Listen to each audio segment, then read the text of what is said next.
Yeah, I got you. Hey, welcome everyone back to episode 7 of the Weekly Element. If you have been watching consistently, you realize that we've been gone for a couple weeks. Life happens. We had to get some things figured out, but guess what? We are back on track. We're gonna keep going, and yeah, I am one of your hosts, Elemental Dynamics, and I am super excited, and I am the best person that you're ever going to meet, and I sometimes like to rub on my knees for no reason. And I am the second best person you're ever going to meet, and I'm Sergeant Pancakes, the positive side of this duo. Yep. So we do have a lot to talk about. So we are gonna be kind of rapid firing, but we are also just gonna do like we always do. We're gonna have a little fun. We're a little rusty probably, but we're gonna get right back into it. Just a teeny tiny spelling error, and it's the weekly and weekly element actually. Like I think that's supposed to be. I think it's monthly by now. No. I feel that the monthly element. That is pretty funny. No, we're gonna still keep it the weekly element because it does come out in a week. So anyway, And I think it's like an aspirational thing. It's like a superhero naming himself invincible, even though he isn't invincible. It's something to aspire to. yes, very much so. We are still new. We are still learning, and we are still getting the traction of our podcast. So, but pretty soon it's gonna get to the point where we're gonna be just clamoring to get episodes out we're gonna be able to do episodes every day if we wanted to. No, I'm playing. That's not gonna happen. But yeah, no, I think we're good. I feel like episode 7, just good. By the time we get to episode 10, we're gonna have good traction. Absolutely. And speaking of new and also disappointing, Star Wars being the deadbeat dad we all need, dragging us back in with The Mandalorian and Bad Batch Season 3, giving us some Tales of the Empire, and then slapping us with the cold fish that is the Acolyte and Ahsoka. It just... Star Wars is so consistent in that it'll be incredible for one thing, and then just not what you wanted in the next one, especially modern Star Wars. Oh yeah, for sure. And But I mean, even back in the day, that was a track record because, as we know from when it came out, no one wanted the prequels when they came out. Like the old fans didn't want that and hated it. Oh, for sure. And you know what? That's actually, I have a lot to say on that. And I think for our next episode, we're going to dedicate the next episode to just Star Wars in general. Because there's a lot that has to be said and talked about when it comes to Star Wars, in regards to that, like the content they're putting out, there's a lot going on. Good, bad, ugly, everything. So we'll be talking about that next episode. And I'm no longer going to say next week.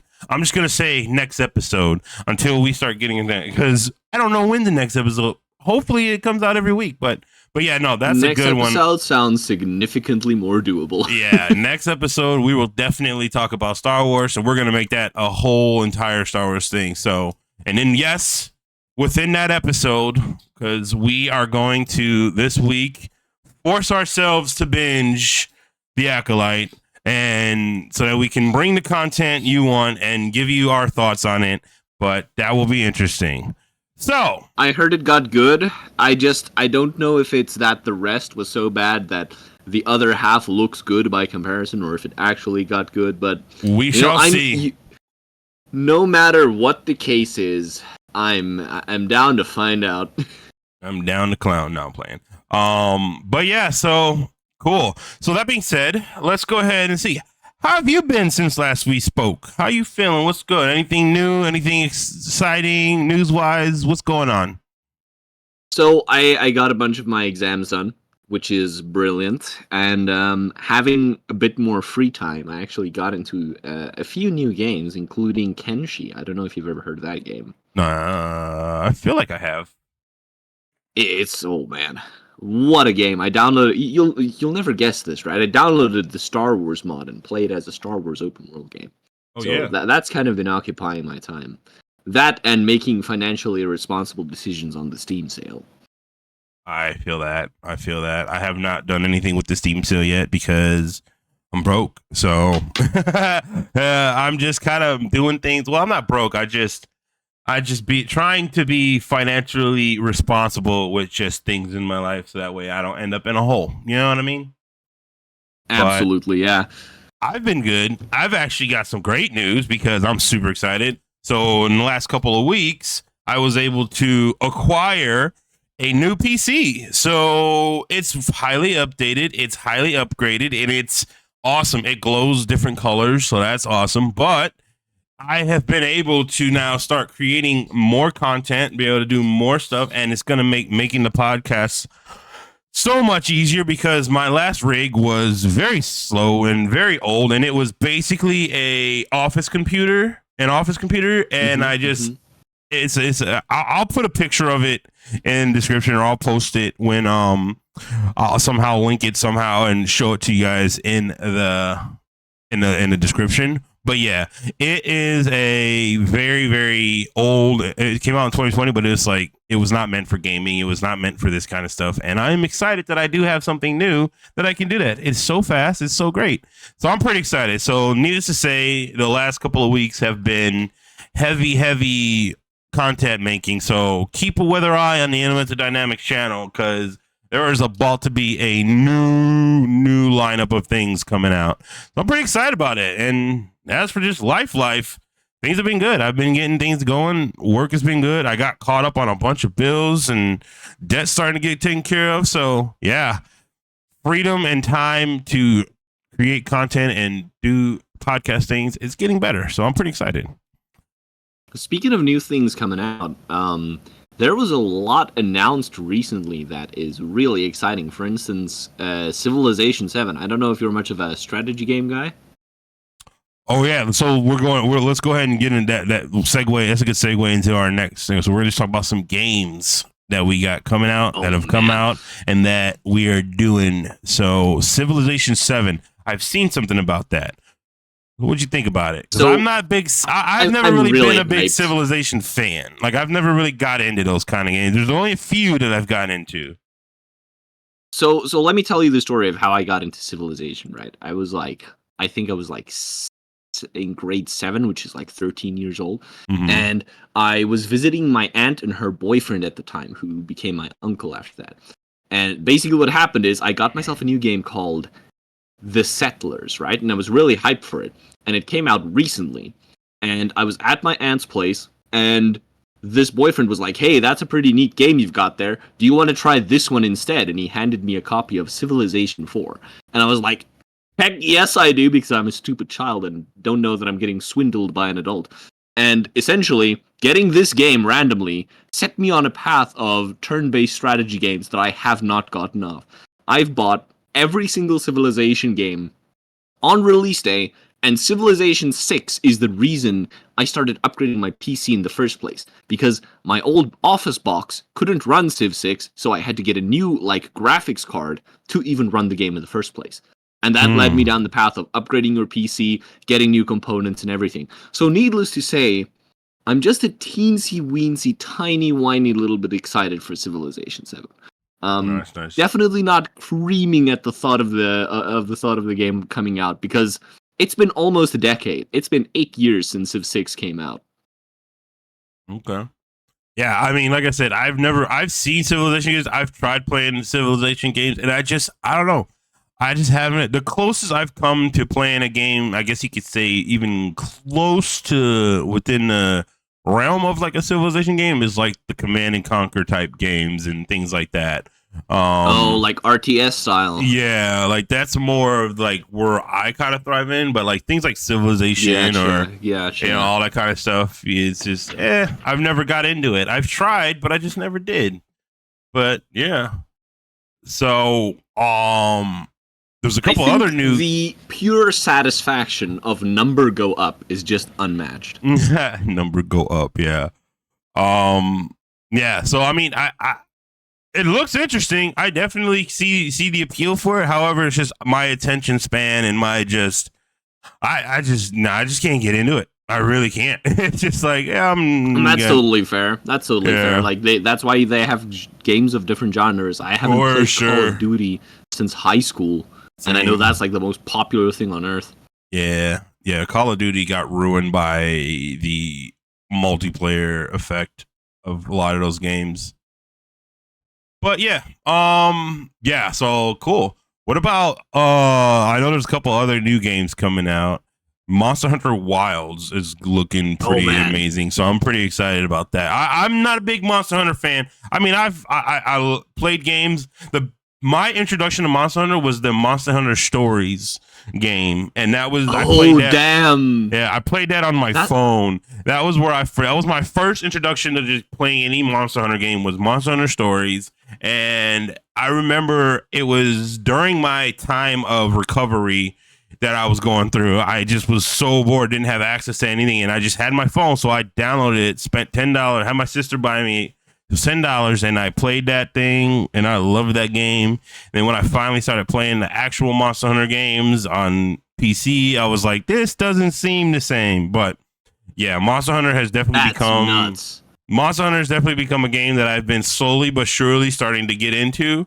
And then now with this Wilds being like an open world kind of like almost like sandbox kind of game, this might be the thing that locks me into Monster Hunter.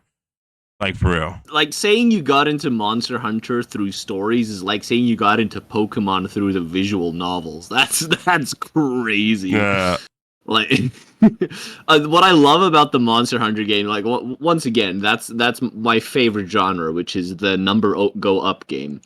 And what I love about it is just like you beat up a monster, take its ass skin to make yourself some new boots, and then you go beat up a bigger monster so that you can get even better boots, right? It just, that intrinsic gameplay loop of I beat this thing up, I take its parts, I make a bigger sword, I go beat up the next thing so that I can just keep doing that. It's just, it's so good. It's incredible. It just tickles my brain just right. Like, the neuron activation in Monster Hunter is just off the charts. Yeah, it looks. I mean, again, I like those kind of. I think the thing that made me stop playing when I would play Monster Hunter, like I played with another friend of ours, and it just, I don't know. When it comes to games like that, I like the just gameplay of like just going and fighting and doing, and like sometimes when it comes to games like that where it's just like that.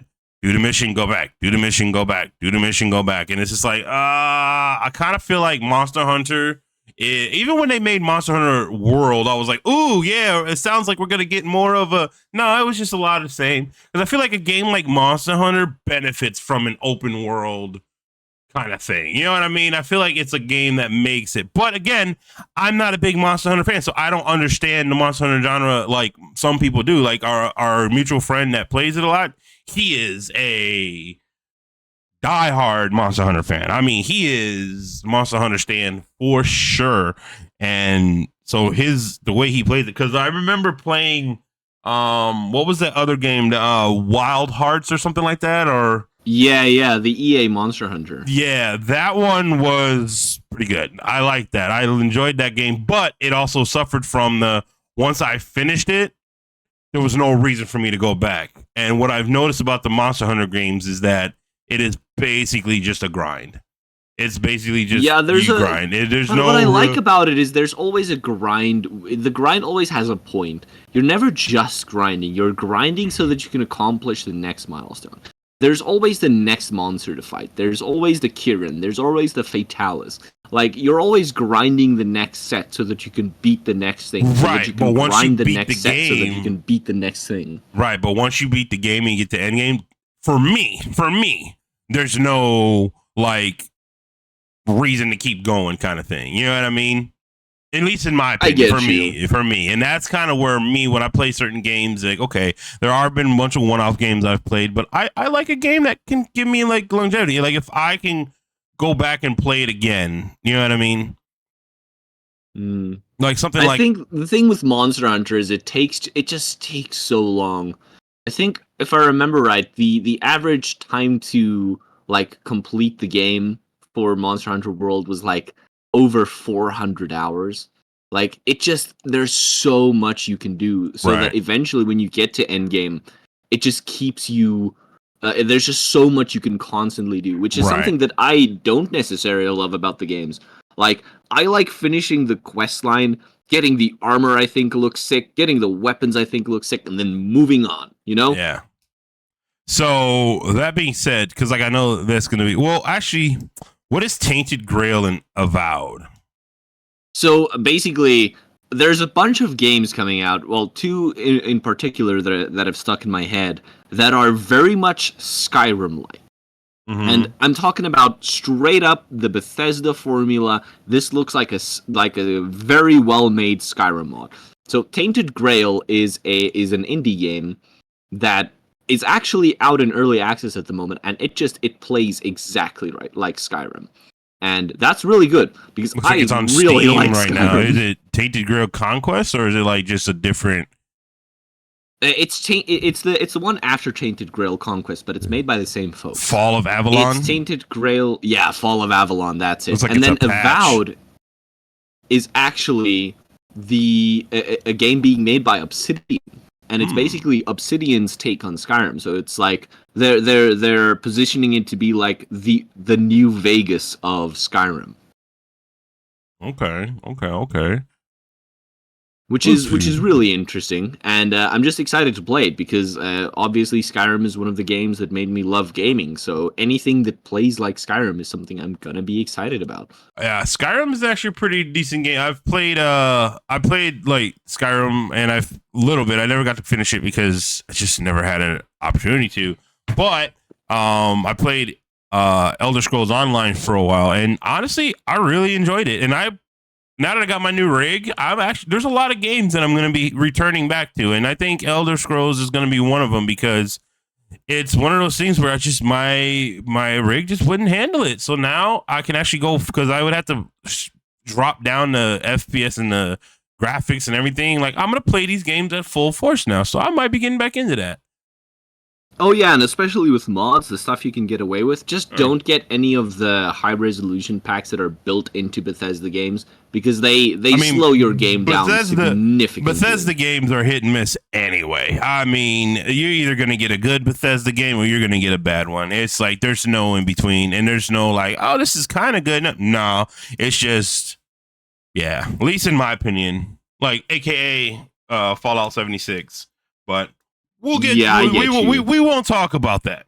But anyway, speaking of getting, like, as I was saying about not having a new rig, getting back into games and doing things. Well, as people who watch my channel, or maybe not people who watch my channel, but in general, there's one game that since I've played it for the first time, which also I played on the phone for the first time, is the Ark series. I remember seeing the Ark series again because there was a time in my life where I wasn't homeless. Like, things happened. I had to live in my sister's house for a while, and all I had was my phone. And even then, it was no service, so it was all only able to use it during Wi-Fi connections. But Ark was one of the games that I found that I was like, hey, this is a cool game. I hated it on the phone because it was play, but when I started playing it on PC, when I first got my first PC, I've never looked back. That game has always been a place in my heart. And then now you fast forward to Ark Ascended, which was awesome in and of itself, in my opinion. And anybody listening to this who are Ark fans will understand what I mean. But I ran into the same problem. I was not able to really play it how I wanted to because of my rig.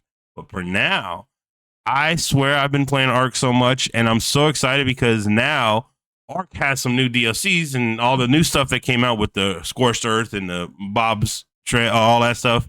So I've been doing a lot of that, and I've been loving it, and I've been putting on the full graphics, and honestly, I see what people like about it. It's amazing. I love it. I'm going to continue playing it, and there's a lot of content coming out, but for it that I'm going to be making, and it's new. And then they just recently did a Power Rangers mod, which is so crazy, but so awesome because, yeah, why not do a Power Rangers mod that you make your dinosaurs look like Megazords?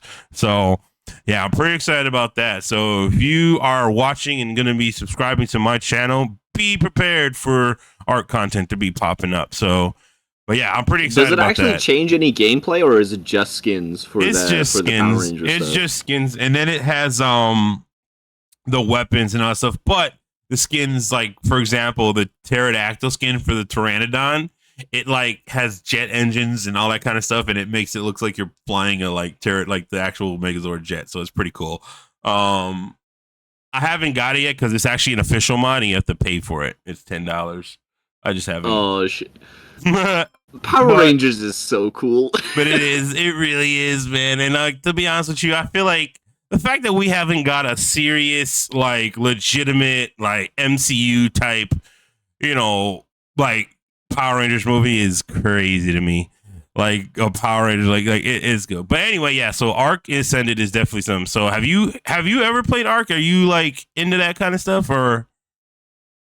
Played Arc. I haven't done the whole like Arc experience where I waste away for weeks of my life because unfortunately I got into Arc too late when I was already working as much as I am now. So I've never had the time to dedicate to a game like that again, which is very unfortunate because Arc is a game I fantasized about. And now that I finally have the equipment that can run it, I don't have the time to play it. You know what I mean?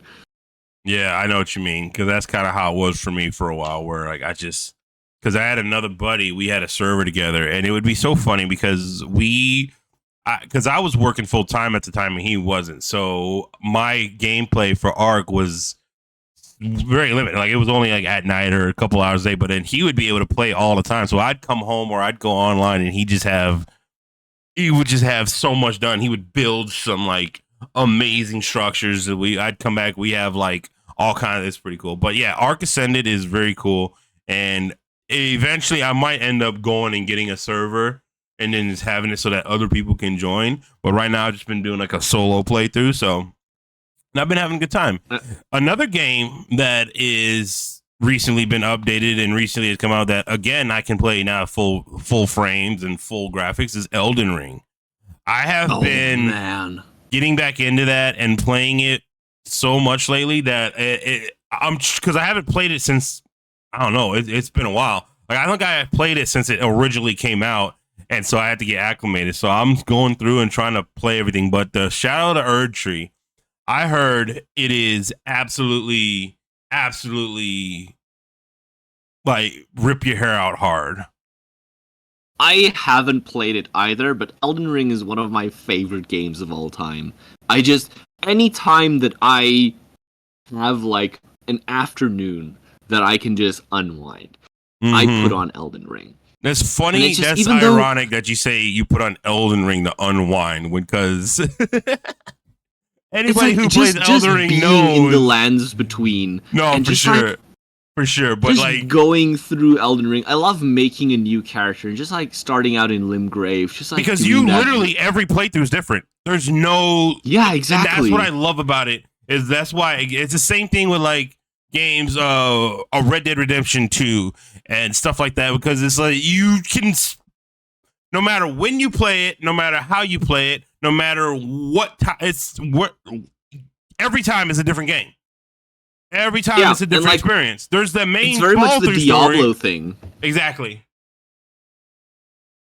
And like one of the things I'm very sad about is with this new update, a lot of my favorite mods for Elden Ring broke.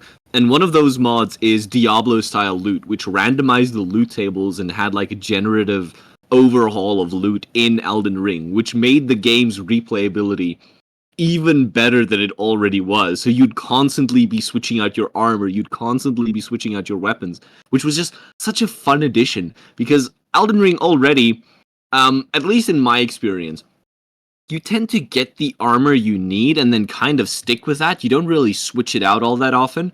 Weapons you switch out more often as you get better stuff, as you get deeper into the game, into the higher level areas. But mostly the loop is just upgrading your character, not necessarily your equipment. Or swapping out your equipment, I should say.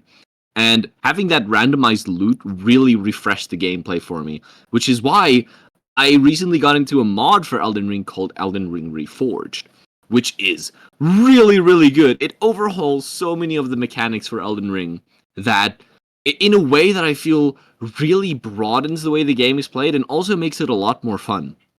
For instance, something in FromSoft games that has always frustrated me is the way they did magic.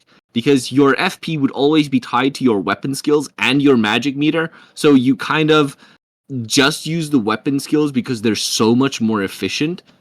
You can just use your magic skills as much as you need, and like you can use your weapon skills as much as you need, and like magic is kind of secondary. So in Reforged, they actually have an ability where you can generate mana through spells, which is it just makes a whole new gameplay style open up. So once again, it refreshes that Elden Ring playthrough because you can play it in a way you've never been able to in the base game. Yeah.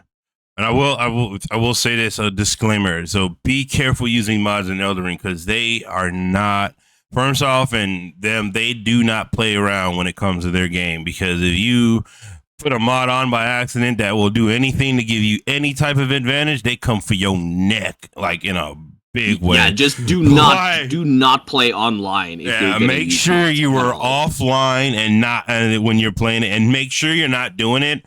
If you have a main character, if you have a playthrough or a game that's yours and you're your main, don't use mods. I'm just recommending that right now. Don't use mods on it, because if they come for your neck and it's gone on those. And anybody who knows Elden Ring, man, hours of your life and frustration will be gone. So if you're going to do any mods, start a new character. And that's what I did. And I ended up actually doing a new character and starting it with mods and stuff. And I feel like for me, which is weird because I'm usually a proponent, a very huge go-getter when it comes to mods, and it ruined the gameplay for me. Really? It really did. It really did. I was like, huh. The challenge was gone. The experience was gone. And then I was like, it was just like, I just was like, you know what? No, it was just not the same. And then I did use some of the mods where like did kind of give me a little bit of boost, a little bit of edge on certain things, because I did put it on the highest level too. But it just, I don't know. Then the temptation to like keep making it was not a fun experience. So I ended up going back to my main character, and like I honestly, it's very rarely a game like this will force me to want to stay on the base game playthroughs. But yeah, I like it. It's a good game nonetheless. Definitely go play it if you haven't. And I'm getting girded up and ready to go for the Shadow of the Erdtree, because I'm like, I decided my playthrough right now. Experience. My playthrough right now, I'm just going through and kind of recollecting certain things that I didn't collect before, and just try to take out some bosses to get Acme, and then I'm gonna start I'm gonna get the DLC and start that. But from what I heard, though, people were saying that it's absolutely hard. People are actually making jokes and memes now where they're like have their characters side by side. It's like, yeah, me playing as this character, playing with this character before the DLC and after the DLC, and it's like a old couple or something like that. And it's, from what I heard, is FromSoft was like, yeah, so you guys have been cheesing this game a lot. You guys have been finding the workarounds. Well, guess what? We're gonna make it so you can't do that. But it's like fun. there's a difference, because there's a difference to workarounds making the game easier, and then there's the way they structured some of the bosses' attacks, where there just was no window for you to attack without getting hit. Yeah. And it's not like Sekiro, it's not like Lies of P, it's not like Bloodborne, where you can abuse the parry mechanic to like stagger the enemy and then hit, because most of the bosses in Elden Ring, their stagger bars are either enormous or non-existent. So it's like, there is a talk to be had about unfair difficulty. Like I said, I haven't played Shadow of the Erdtree, so I'm not going to talk about that personally. Yeah, me neither. That's kind of the sentiment I got out of it. And even like the first thing I did when I got Elden Ring on PC, because I bought it on PlayStation on release, because I know how FromSoft games come out on PC, so I didn't want to risk that. And I played it. I got it on PC, downloaded mods that made the game easier, and then I started playing, and I'm like, this just isn't it. This just doesn't hit. And I uninstalled those mods right away. That's why I like mods that change the game without making it easier. Because it's like, the thing that makes Elden Ring so satisfying to play is the fact that it's difficult, and it makes you feel like you're actually overcoming something through your skill. You know what I mean? Mm-hmm. For sure. It's not that I don't like mods. I think that's why I'm excited to play the DLCs, because from what I'm understanding is that's basically what they did.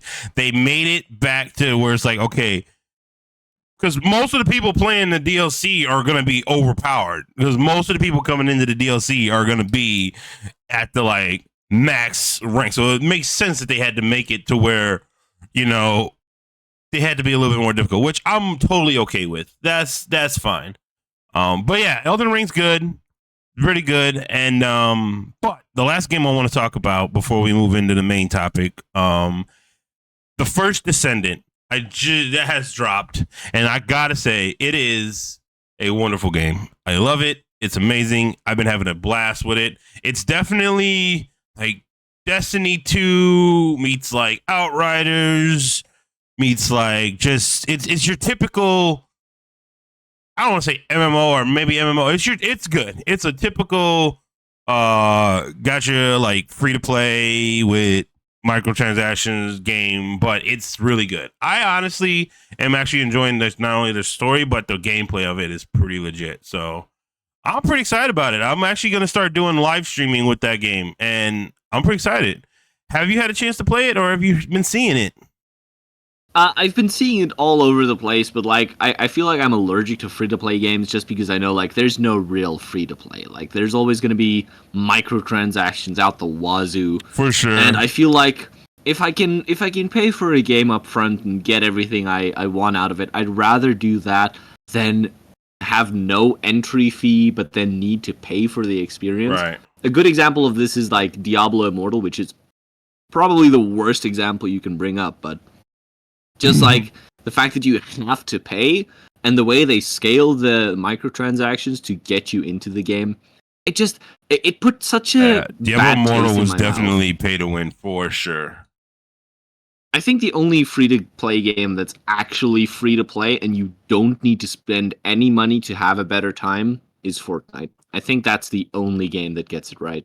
Well, and I think that's where the free to play games come in play, and you got to find the right balance because unlike, so like, for example, let's use Fortnite and then even Warframe. Warframe is a good game of that. Oh, like, that's another good example. Warframe, you could play Warframe. Like, we have a friend of ours that is hardcore Warframe, and he's just like meticulous in the Warframe game. And like, he will spend some real money, but he also plays the game enough to where he can play the game and get what he needs for the most part. And that's cool, because me, I like playing Warframe. I'll come into Warframe every now and then just for a little fun play. But it's a fun game. Like, you could play Warframe and not spend a single dollar and still have fun, I think. You might have slow fun, but it's going to be fun. And that's kind of where I feel like Fortnite is, too. And I think Fortnite, isn't more Fortnite's microtransactions mostly just skins and stuff? Like, yeah, it's all skins. There's no gameplay lock behind it. So, like, literally, and that's kind of where it's seeing like that's going to be with the First Descendant 2 is like a lot of the stuff I've been seeing so far that you would actually have to pay money for is more skin related stuff. However, I did see a flaw in their design, and man, I can tell you what, the people that made the First Descendant are definitely on the greedy side of things. So they got custom character customization in there where like you can get different suits and then you can change the color. However, I was looking at, if you buy a color or get a thing to like use, it's a one-time use. It's a one-off. So every time you want to change the color on something, you have to spend more, like whatever the currency in game or real money or whatever to do it. I'm like, man.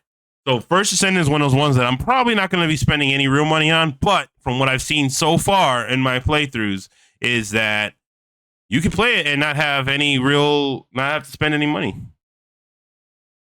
But yeah, it's a good game. I would definitely recommend it. It's free to play. I'll give it a shot. It's free to play. As long as my internet holds out. Yeah.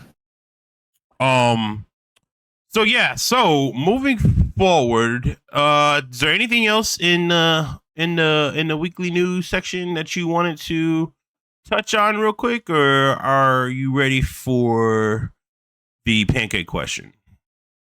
Okay, so DC's doing a bunch of new stuff, which is always good to see.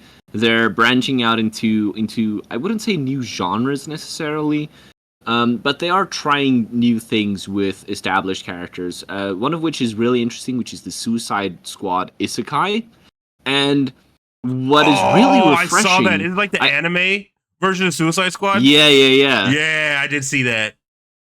It's really interesting, and it does something that I find really fun in that the creator of the show doesn't know what's current with DC Comics. He just kind of understands what's going on from things he's seen. So, for instance, his Joker is entirely based off of Heath Ledger's version of the Joker. Mm-hmm. And the whole, even though the Suicide Squad has branched out into the mainstream by some bizarre will of whatever, but it's very fun. It's very lighthearted. I'm excited to see where it goes next.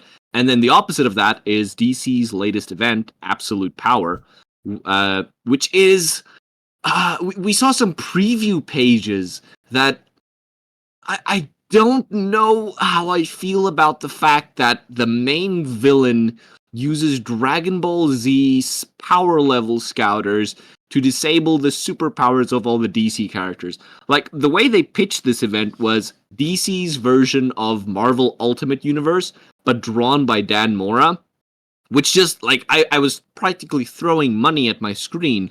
And the way it looks like it's going to pan out is just another event, which makes me very sad because this had so much potential to actually do something different for DC. Mm-hmm. And the fact that they're squandering this opportunity, given how successful Marvel's relaunch of their Ultimate Universe has been, it's very sad. It's very sad. Okay. Well, I mean, well, I don't know enough about it to really touch in on it, because honestly, if I'm being real, when it comes to the comic book side of things, I have not really followed comic books, just because I haven't been able to, or really have been since, like, I don't know. I think the last time I followed some comic stuff was It was a while. It was a while ago. I think whatever the newest Civil War was, that was when I.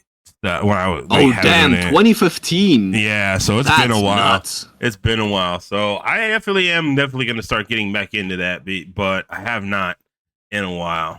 Now that Suicide Squad, they're in such an interesting place, and at this time, like we just had the Krakoa era of X-Men, which was so new and so interesting. And we have Miss Marvel as a mutant now, which is bizarre on so many levels. We have Spider-Man just stuck in perpetual CBT, essentially. Yeah. It just... I will say this, though, and this is actually going to lead in... It leads into our main topic a little bit, too. Like, we're not getting into it right now, because if you still got more to say. But I will say this. These last couple of... I don't want to say last couple of years, or maybe... last year and a half, maybe a couple months or so, like I've definitely started to want to get back, like been pulled to getting back into comics, because with everything coming up with superhero stuff and with everything, like it's just, I'm starting to find myself not being as knowledgeable as I once was when it came to like the stuff, because a lot of the new stuff now coming out, there's things in it that are more from comics of the last 15 years, you know what I mean? So yeah, I get you completely. But Suicide Squad Isekai looks actually pretty badass, because literally every time I've seen, anytime there's an anime version of any of the superhero stuff, when it's Marvel or DC, I have always enjoyed it. I've never not enjoyed it. So I'm looking forward to it. I take that back. There was the one that was like the Disc Wars or something like that. The Marvel one where it was like the Avengers were on like discs or something, and the little boy kept throwing them out like Pokemon or something. I don't remember what it was. It was not that fun. I don't even know what. I have to look it up. I have to look it up. But yeah, it was legitimately, if from what I remember, there was a Marvel anime where the Marvel characters were on discs or something like that, and the kid would use them, and then yeah. I don't know. I don't remember what it is. I'd have to look it up, but I distinctly remember there's something like that. And it was drawn and it looked super weird, but cool. All right. So now to the main. Think it's time for my question. Your pancake question. What do we got? So I think it's going to be a quick one. Who do you think is the strongest fictional character you can beat in a fight? Who I can beat? Me personally? Yes, you personally. Well, is this like a joke answer or like a real answer? Because I'm saying real answer is the strong. You know who could beat me right now?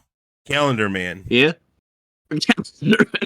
Like for real. Like honestly, I don't have no. If we're talking for real, there's no way. I don't see myself being able to fully take on anybody. Do you think you could take on like Oracle, like Batgirl after she was paralyzed? No, I don't think so. Yeah, I don't mean you know why? You know who I could beat in a fight? You know why? Because she's still Batgirl at the end of the day. That is true. You know what I mean? Like she's still part of the Bat family. She still has the Batman training. Like, in fact, she's probably more dangerous now in a wheelchair than she was when she was not in a wheelchair. Didn't she beat up like 6 goons who invaded the Belfry? I think I remember that actually. Yeah, like Oracle is no joke. Who are you gonna say? I think I could beat Dr. Gregory House in a fight. But he is not a superhero, though. You said strongest superhero. I said strongest fictional character. Oh, you did, didn't you? Oh, strongest fictional character. So, okay. So my answer was more spacey, superhero based. So strongest fictional character. You said Gregory House. Huh. That's a good question, actually. So if we're talking about, what was his friend's name? Wilson. Oh, Wilson, yeah. So if we're going to go that, Wilson would be my answer. I could probably also beat up Wilson from Castaway. That's hilarious. Because I could too. Very much so. Let me think. I could probably beat up Dr. John Hammond from Jurassic Park. Possibly. Like depending on whether Dr. Ian Malcolm is wearing a shirt or not, I think I could take him as well. Yeah, no, if Malcolm's there with no shirt, then you got a problem. It's over. His power level's too high at that point. It's over 9,000. No, I'm playing. Anyway, that was a funny question. All right. So we are at the 40-minute mark. So let's go ahead and get to the main topic, which we shouldn't be going super much longer, but anyway, so the main topic tonight is superhero fatigue, fan expectations, and studios listening to fans. This is what we're kind of going with. But yeah, so my thoughts on this, and you let me know your thoughts after as well when it comes to it. But the reason why we're talking about like the superhero fatigue, fan, all that stuff is because, as you know, when all those many years ago, when superhero movies and superhero TV shows and just superhero things in general weren't being taken serious, they were novelties. They were, just kind of a very niche thing for people like us. However, thank you and both in part to the MCU, and let's just face it, the MCU basically has given us what we know today when it comes to just superhero content in general, and has basically made it to where everybody has superheroes now. Superheroes are everywhere. Comic books are being made into shows and movies, from mainstream, not mainstream, everywhere. That being said, it's like it begs the question though, like, is superhero fatigue happening, and is it becoming a thing where superhero movies and TV shows are no longer being bringing in the big bucks? Being what they once were. On top of that, do you think it's because, and if that is superhero fatigue, and if that is the things, what do you think the reason is? Do you think it's because the fan expectations are now getting too high in regards to what they're expecting? Or do you think it's because the studios are doing too much to just do their own thing and say, forget the fans, we just want money, and do whatever they do, whether it's good or not? What do you think? That's the first part. That's the first part of the question. That's the first part. I don't think that's the case. Okay. What do you think? Give me your feedback on just that first part of the question. These corporations, right? They have no creative integrity at all. None. Okay. None whatsoever.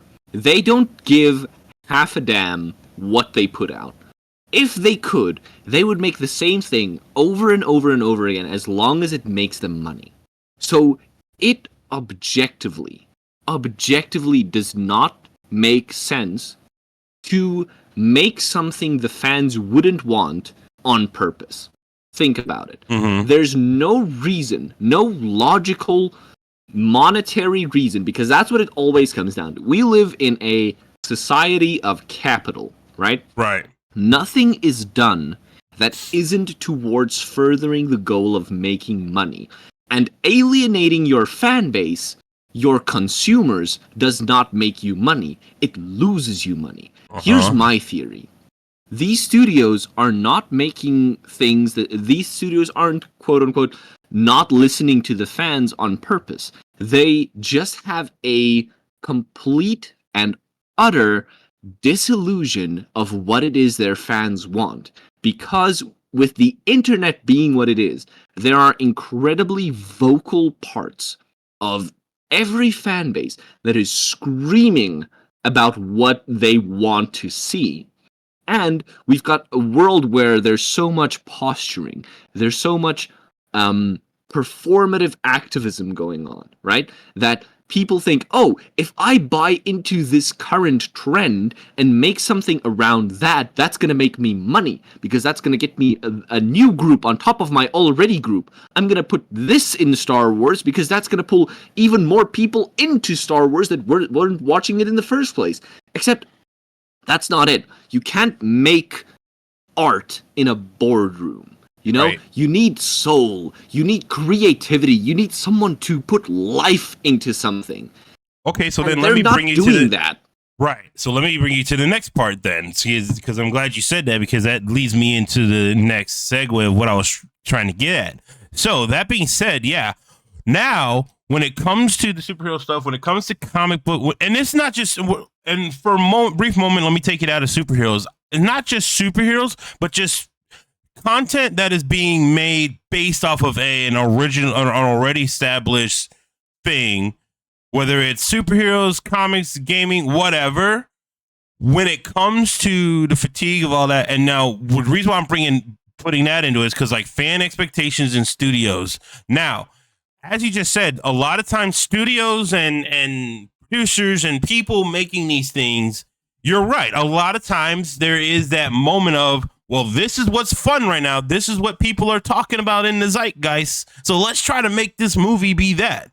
You know what I mean? Let's just try to change it and do it to, because like you said, appeal. But that being said, what would you say then? Give me your thoughts on fan expectations, and where do you feel fan expectations and fan feedback? How do you feel? Because there's a reason why I'm that. How do you feel studios and execs and directors and producers of these things, how do you feel they should handle fan expectations and fan input or fan criticisms when it comes to these contents? Honestly, I feel like we had the perfect system already. Okay. And that was that fans were mailing in suggestions, which studios just ignored, and had the creatives make the stuff they wanted to make without meddling in it. Like, the problem is, at this point, the corporations have too much faith in their properties. We need them to be more hands-off. Fan input is an incredibly good thing when it comes to general approval. Fans go yay or fans go nay. But fans shouldn't be trying to make this stuff, because when you look at the things the fans actually suggest, they're garbage. And why are they garbage? Because we all have different opinions. And you're never going to get one unified voice in what the fans want. All you're going to get is a unified voice in what the fans don't want. And even then, there's going to be splinters. So the thing we need is we need to stop catering to anyone and just start making stuff for the purpose of telling a good story in the first place. And I agree with that. And I also agree with what you were saying about the fans thing. And the reason why I asked that is because my take on it is this, where yes, the process used to be where it was to say, hey, if you are the fan or as the paying audience wanted something or didn't disagree, you would send it in by mail. Now, though, given the way we have access to instant information, and people now creating content, whether it's a movie or a podcast or just anything that you create now, you have the benefit of instant input. You have the benefit of instant knowing what it's doing. You have the benefit the movie drops day one, hour one, you already know the air of like what it is you're doing. You know what I mean? Now, yeah. That being said, I agree with you.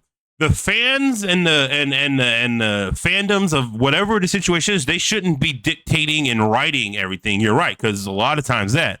But I will disagree with one thing that you said about how there's no coherent, really not really any coherent like what it is overall. But I would say there is, because when you look at a fan base, whether or not because if you look at some of the first Marvel movies, you know, like Iron Man, all that stuff, look at Star Wars as an example. As a fan base of when it comes to, especially me being a giant Marvel fan, I'm a huge Marvel fan from day one, since I could first even knew what Marvel was. Movies, comics, cartoons, everything. I have a very specific, like, what I want to see when it comes to Marvel. When Marvel's throwing me content, they're putting stuff on screen, I'm like, I want to see this, I want to see that, I want to see this. But I also have the mindset and the understanding of, like, I'm not going to get that. And I think that's where that's where the toxic fan base comes into play. Because the toxic fan base, they want to see exactly the thing they want, what they think is supposed to be. But what they don't understand is that there needs to be some creative, you know, liberty when it comes to making these things. Because what you end up with is you end up with movies like The Dark Knight or Batman Begins. You know what I mean? A lot of people were like, Iron Man 1. Iron Man 1, yeah. So you look at the fans of that and then you see what people think. It's like, okay, cool. I didn't like this. I didn't think that was going to be. You see Heath Ledger being cast as Joker. I don't like that. That guy from The Knight's Tale, that romantic comedy dude, how is he going to be Joker? No. Turns out he's arguably... Chris Evans as Captain America. Arguably, hated that. Right. So arguably, Heath Ledger ended up being, in my opinion, one of the best, if not the best, live-action Joker. Now, each Joker is a different version of Joker throughout the comics, but Heath Ledger, he pulled something out of his butt when it came to that role, and it was legit. But Heath Ledger is one of those comic characters that I always say, like, this is nothing like the comics, has nothing to do with the comics except sharing a name and a general aesthetic, and still being an incredible character. 100%. That was what the whole entire Nolan trilogy of Batman was in general. But the point I'm making is that's a good example of when he was cast, the fans of Joker and Batman were just like, oh, heck, you know, like, what are you talking about? And then it's one of those, trust the process. And then it came out and it's like, oh, the process was legit. We trusted it. And now we have a good movie. But see, here's the thing. But people like Christopher Nolan or James Gunn and, you know, guys like that, where they're going to do their own thing. They have their own creative thing. Like, you look at James Gunn's Suicide Squad. It was an awesome movie. It was a great movie because James Gunn, he understood. As a nerd himself, he understands what the fans want. He understands what the content is, and he understands his way of doing things. And he knows how to meld it all together. I mean, look at what he did with Guardians. Look at it. The Russo brothers. Look at what they did with Captain America and what they did. Like, really, everything in the MCU. Like, if you really try to compare it to the comic books, and you're not really going to be happy. However, they created a good story using the characters, and that's where I think the fan base. That's where my thing comes back, right? Hold on. Here's where the fan base expectations come into that. Let me finish my thought. Sorry, I forget. The fan base expectations in that come in, and where the studios listening to the fans comes in, where I think they need to start doing more of is understanding where, okay, if you see that a handful of a pocket of the fan is like uproar because of this, and you're like, okay, fine, you're whatever, that's just whatever. But when you have an entire fan base, maybe not saying anything, but are unanimously upset about something, and then you double down on the thing that they're upset about, then it's like, why? And then you have it on the list of things to talk about, and we'll get to that about the Sony Spider-Verse stuff, I'll talk about that. But yeah, that's where I was getting at with that question. So leading into the rest of it. But yeah, so what were you going to say about that? Except the thing is, that's incredibly rare. I can only think of 2 instances where the fan completely unified with something, and that's the fan base for anything. And that is the general dislike of Madam Web and the Sonyverse. Like, that's the only example I can think of. Even Star Wars, there are even people who love The Acolyte. There are even people like me who love and like really bat for The Last Jedi. There are people who love and bat for The Rise of Skywalker. There are people who love and go to bat for the Eternals. There is no unified voice in any fan base. It's such a rare thing. There is no unanimous agreement on the fan base of where a series should go. A very good example of this, look at Marvel. Like, post Infinity War and post Endgame, people, the fan base, quote unquote, they were like, we need more cosmic stuff. We need to branch out in different and new heroes, and we need to reinvest in the heroes we have right now. And then they did that. They did Shang-Chi, they did the Eternals, and people didn't like that. Like, sure, there is a definite argument to be made. Hey, listen, they didn't do this the way they should have. But still, the idea that there is a unified voice in the fan base that says, hey, this is where it should go and the studio should just listen to that is a myth, because there is no such thing. For sure. There is 150 different directions being pulled at all times, and the studio just has to pick one and hope that's the right one that's going to land. No, and I agree with you on that. And what I'm saying isn't that like the studios need to start. No, I actually, if they start doing that, that also causes them a problem, because listening to the fan base on a whole, like intently like that ruins stuff too. No, don't get me wrong. That's not what I'm saying. But what I'm saying is though too, it's like when you're doing stuff like, let's take the Marvel of the last couple of years for example. Let's take a look at it. When you look at pre-Infinity War, pre-Endgame, and like over like phase 1, 2, and 3, or whatever, like all of those movies.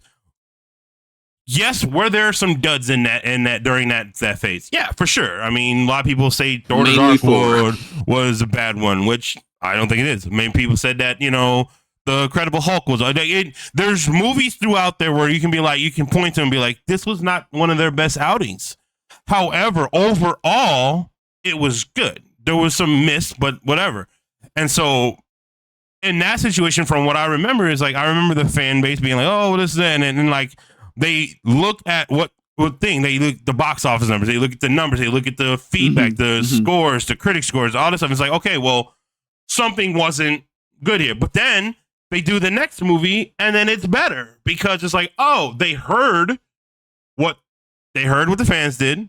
They understood what was going on. They saw the results of the content they put out, and then they adjusted. And in a lot of times, it ended up being better or just a little bit step above what it was before, arguably. Like, you know what I mean? So like, and obviously there's going to be situations where that wasn't the case, where it just progressively got worse, i.e. the Ant-Man movies.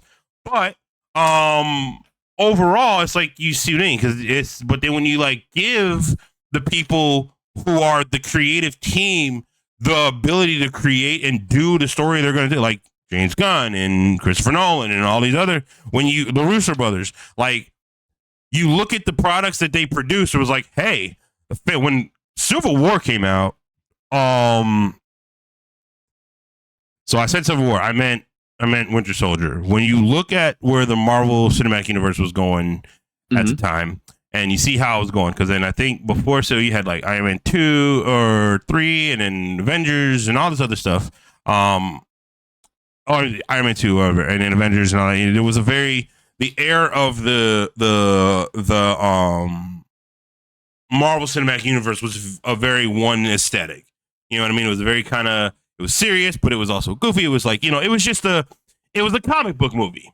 It was comic books. And then Winter Soldier comes around, and the Russo brothers, they arguably, in my opinion, changed the game when it came to just superhero movies in general. Because you look at Winter Soldier, take out Marvel, take out superhero, take out all that. If you just look at the Winter Soldier as a movie by itself, it is a legitimately good espionage spy. It's a great movie. You could take it and have it sing by itself, just as a movie in general, and forget about the what it's a part of, and just make it. This is a great movie because and that's what I say. I feel like it's one of the first movies that really became, because that's when like superhero movies were actually becoming films.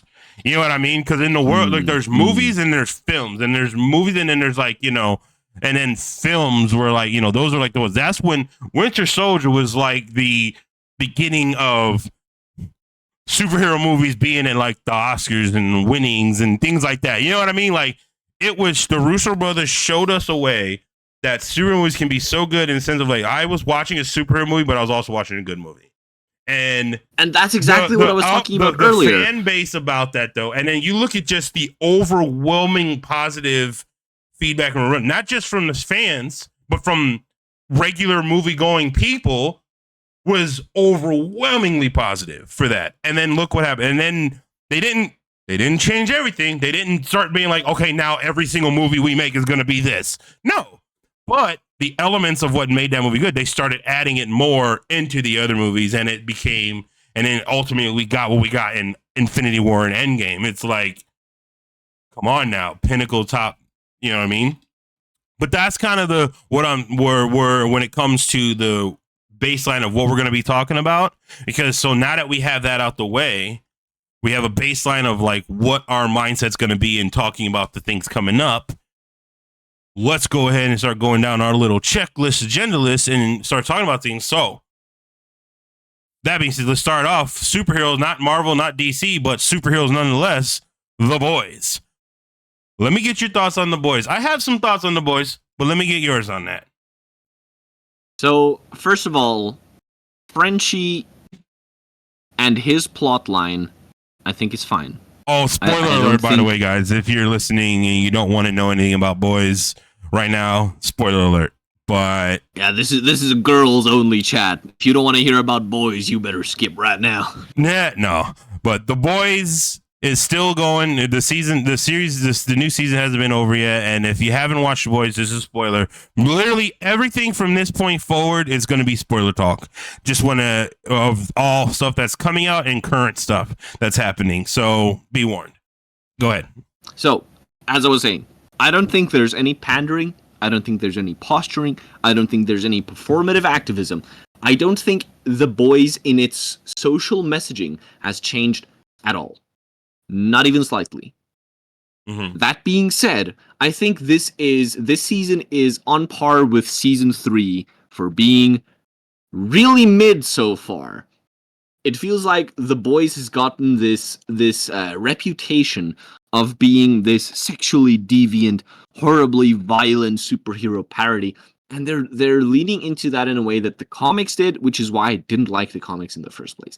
I liked the message of The Boys and like the central premise. How do you compete with something that is totally unkillable, which is Homelander? And Homelander has always been this loose cannon, mentally unstable, politically charged individual. That hasn't changed.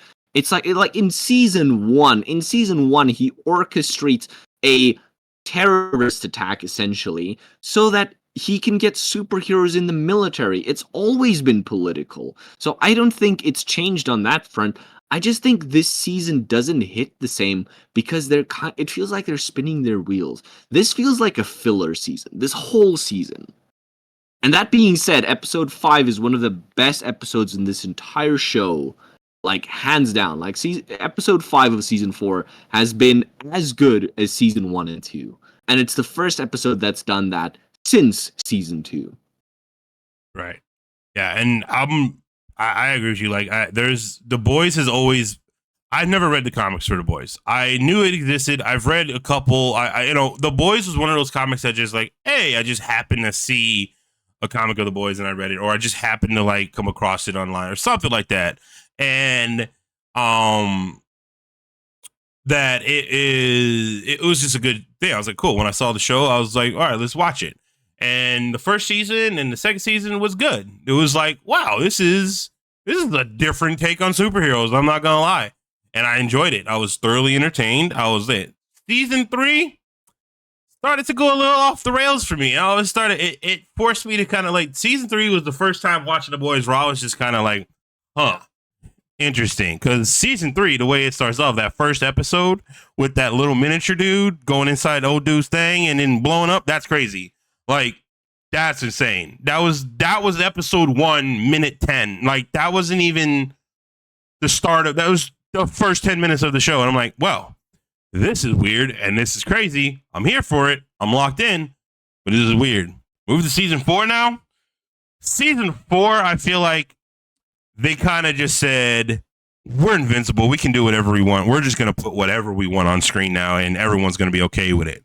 Legitimately.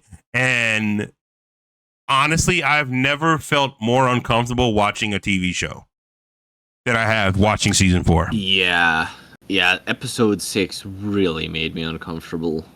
Episode 6, earlier in all of the episodes. Each episode had something that made me go, should I be watching this right now? Like, is this something good for my, is this good? Like, is this good for my walk that I'm on right now? Is this like, yeah, it's crazy. Episode 1, I think it was episode 1, the one that had the cloning guy who was eating his own ass the whole way through. Like, yeah. I was like, The Boys always has the whole, like, oh, superheroes using their powers in this kinky situation, and oh, look how gross it is. And, like, it's worked all the time. Like, my biggest example I can think of is the guy's penis exploding in the beginning of season 3. Like, that's what I was referring to when I said the little guy and exploding the thing, yeah. Yeah. It's always worked, but, like, when this season is the first time it feels like it's really wearing thin. Like, when I saw the guy eating his own ass, I was like, I don't care. Just get to the point. Like, that's why I'm saying it feels like The Boys was supposed to be 3 seasons long, but they made so much money that they shoved 2 seasons in between the 3 seasons. You know what I mean? Like, well, it feels like the final season has been being dragged out for the last 3 seasons. Here's what I think. Like, you see, I agree with you. I feel like here's what they did is, they stopped, like, with the like that cloning guy, like tossing his own salad was definitely one of the most, like, you couldn't have paid me enough to film that scene. There's no way you would have paid me enough to film that scene as an actor. I would have been like, you know what? I think this is my line. I wouldn't do that. But that being said, and I'm gonna try to be as not vulgar or not as descriptive as possible with it, but there was a lot of just heavy, just weird, like you said, them using their powers for the most, like the lobotomy, and like it is absolutely to the point where I think The Boys has decided we're just gonna stop trying to tell a good story and we're just gonna go for the shock and awe. Exactly. And that's what I feel like they did. And that's what and here's the thing about that is suck so hard. And here's the thing about that. And this is one of those, going back to our conversation we had this is a conversation we had about, like, you know, just kind of agendas in TV and movies and things like that, and the showrunners and having their own specific kind of like, what their message is that they're trying to put across is. This is a good example of where, until now, I didn't realize what Kripke and all them, the entirety of the Boys show, they had a specific message they were trying to put forward in regards to just like what, like, whole right-isms and all that stuff, and like left, right, Democrat, Republic, and all that stuff. It was littered throughout it. Now, again, as I said before, it doesn't matter to me if that's the case. That's fine. If you have a message you're creating, do it. But here's an example of what I was talking about, where when the show is good, when you're giving me good content, and you're giving me the good, like, thing to watch, the message that you're trying to tell is there, but you also got good content, I'm going to watch it. But now, because the content's bad, it's shining a light on the message they're trying to put over, and because watching season 4, I was watching season 4 being like, are they actually going, like, are they making fun of this particular, are they trying to say that conservatives are this? Wait. What are they talking about? And sure enough, I went to go look it up, and no, yeah, like, they definitely have thing with that. But the part is, with me is, I don't care about that. That's fine. The thing is, I started thinking about it like that, and the show started becoming about that to me. Not because I cared about it, but because it was just like, okay, I get it. Like, yeah, I get what your message is, but entertain me. I'm so bored with the season now that I'm like, everything's starting to like fall apart for me in that way. You know what I mean? And that's kind of where like I think The Boys has came for me is like, yeah, I don't know how excited I am going to be for the fifth and final season. You know what I mean? It's like, I'm going to watch it because I got to finish it, but it's like, okay, well now you're losing your audience because you're not, this is another thing where it's like, you're just trying to like go for the wrong things. You thought people were all cool for the shock and awe. I don't think that's it. Now the shock and awe is overwhelming. I think the problem is, I think the problem is that it feels like in season 1, when horrible shit was happening, it was exposing us to the world. In season 2, when horrible shit was happening, it's like, oh, dang, this horrible stuff is happening. That shows us the urgency in needing to solve this soup problem. And in season 3, it was like, oh man, all this horrible stuff is happening. We need to get a handle on this. This is getting out of control. In season 4, now it's gotten to the point where like, oh, all this horrible stuff is happening. We get it. We can move on. It feels like filler, you know. It's like in an anime where they're just like bombarding you with, oh, look at how good friends all these characters are, and it's so annoying. I don't think the message is the problem. I don't think the strength of the message or the way they're conveying the message is the problem. I think the thing is everyone is just so they used to be distracted by how good the rest of the show is, and now that the rest of the show isn't that good, there's nothing to distract them from the bad bits. Right? I think that's the issue, and that's where also it's not that nothing in this year in this season is working. I'm really invested in A-Train's arc. I'm really invested in where Butcher's arc is going. I really am. I'm looking forward to seeing A-Train actually becoming a hero in his own right and getting fed up with how life is being. And I'm really invested in Butcher's arc. Seeing that his like tumor is sentient is so interesting and compelling to me. It's spread too thin. Like the good stuff is so sparse that the rest of the series just clogs it up and makes it look worse by comparison. Yeah. And like that's where I was saying, like where it comes into like this goes into my point of too, where going back to the studios and doing things and going overboard with stuff, because when I watch these shows, when I watch these content, movies and TV shows it's like I'm watching this to escape the crappiness that is the current world we live in. You know what I mean? I'm watching it to like I all day, every day am hearing and seeing the whole like dealing with the like, you know, like the back and forth of the woke this, woke that, not woke this, oh, too conservative or racist this, right? And it's like I'm tired of hearing all that. I want to come in and I'm going to get away from that. And then when I turn on and I'm like, so I'm basically now actively watching the thing that I'm trying to get away from. And again, that's where like for me, and this is just my own personal opinion. This has nothing to do with the showrunners. It has nothing to do with the show. For me, it was like the thing that took me out of season 4 was how like they did the whole this and that, and then the baby and the abortions and all. It's like they're taking all this real world things that are happening, and instead of making a compelling story around it, for me, they're like just it's again beating me over the head with the fact like, okay, get it. Like you guys are the conservatives, they're the Democrats. Okay, cool. There's a difference. Cool. Get me back to the story that I've been following for the last 3 seasons. Get me back to that. I don't care about all this.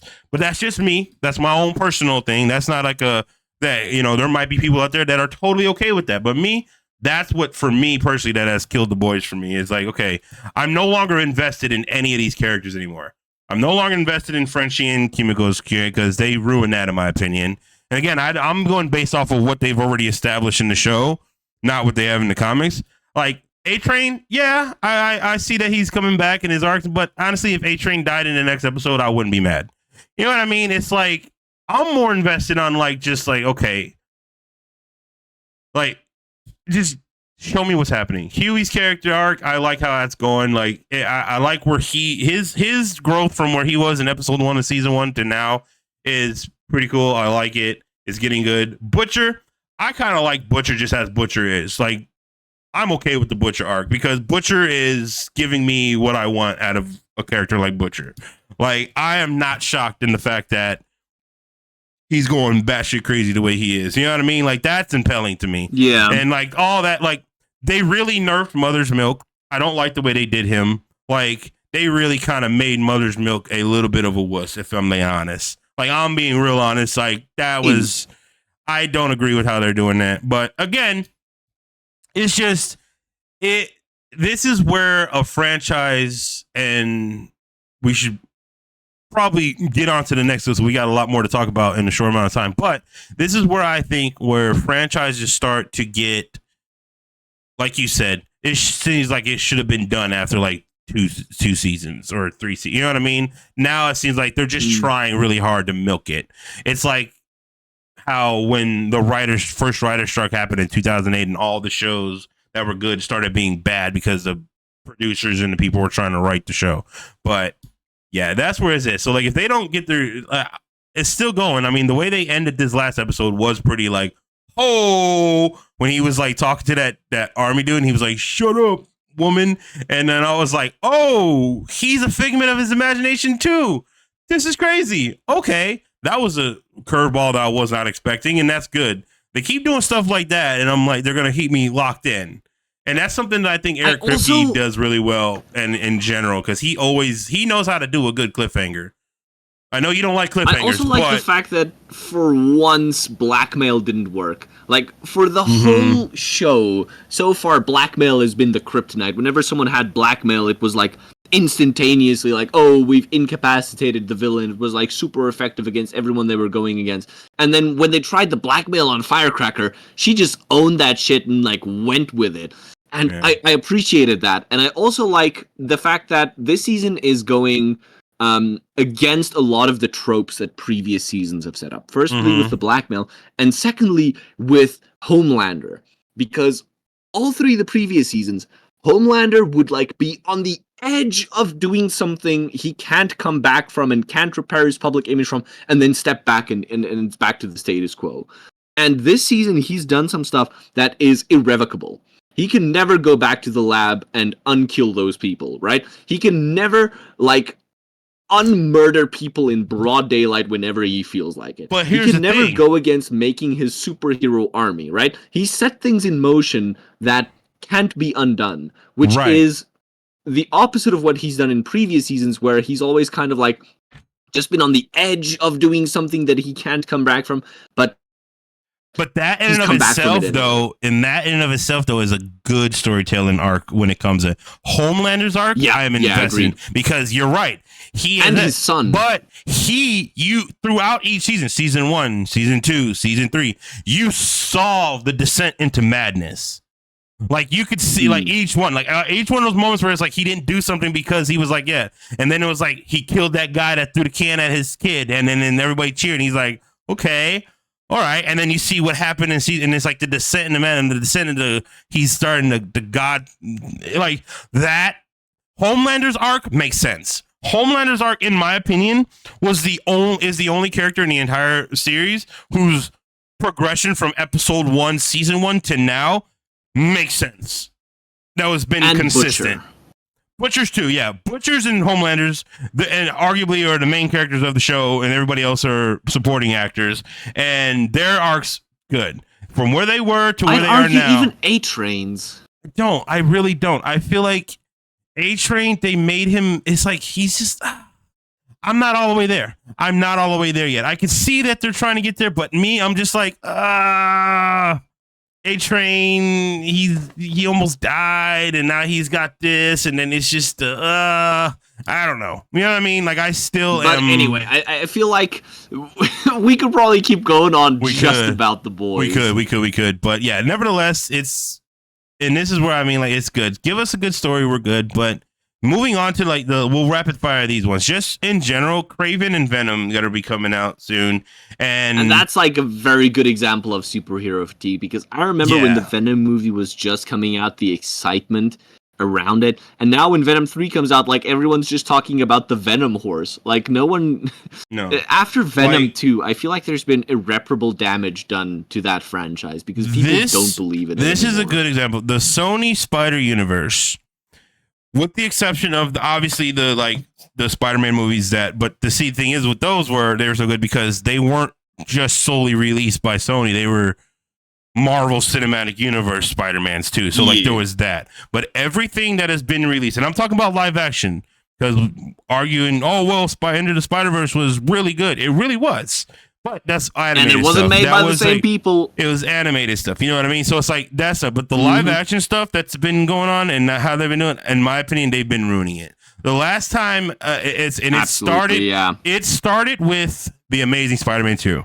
That's when it started to become, they're going to screw this up. And they didn't disappoint because when you look at everything Sony has done that isn't Spider-Man related, in the sense, look at Madam Web, look at Morbius, you look at all these things, and it's like, this is a good example of studios being just, it's like every time I seen one of those, like I watched Madam Web on a bootleg version because I refuse to spend real money on Sony movies that involve Spider-Man stuff outside of MCU.